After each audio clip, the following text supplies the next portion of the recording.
So that's the CAC opening well in the green. DAX as well started off with a gain of about almost 0.7%. The FTSE as well going strong by a good 25 points. Okay, Thomas Mayer, Chief European Economist at Deutsche Bank, joins us live on the phone line to talk about the cues that Europe is tracking into it today.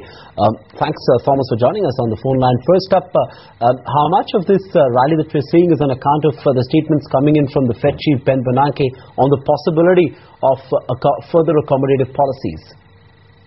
Well, I think that was quite a bit of reassurance from the Fed after there had been some doubts over the last week or so whether the Fed's commitment to keep interest rates close to zero until the end of 2014 would really be kept. And now Mr. Bernanke has pointed to the weakness in the labor market, which probably was only temporarily covered by a reduction in the unemployment rate as a reason for keeping rates low for longer, and I think the market takes some benefit from that.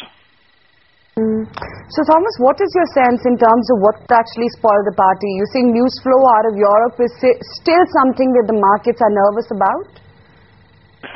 Well, there's always a possibility that we get an inflation shock from the commodity side, which could result in a rise in inflation expectations.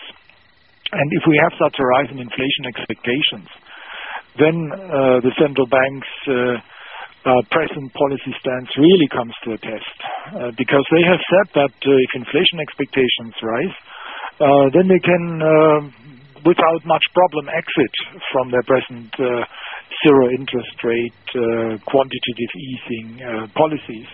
That will be the test whether they can do this or not, or whether they will lose control over inflation expectations. I think this is the big risk that we face presently. For now, this doesn't seem to be imminent. And therefore, the market is willing to ignore it. Thomas, are the markets also a bit nervous about, Spanish bond auctions that are slated for today? Yes, Spain has come back into focus.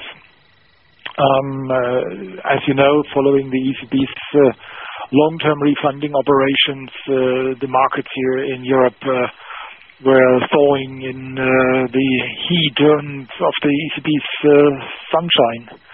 But the ECB's liquidity measures can, of course, not substitute for the efforts that have to take place on the ground to adjust the economies.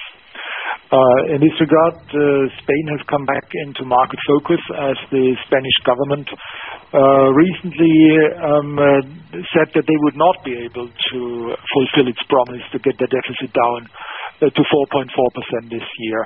That's understandable.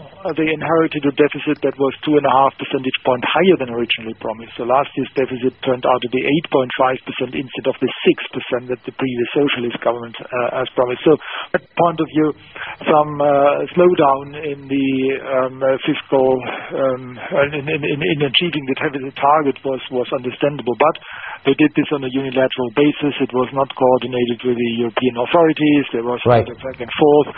Eventually set it at 5.3%. But that has refocused the market's attention on Spain. And over the weekend, we had an election in Andalusia, which the Conservatives lost.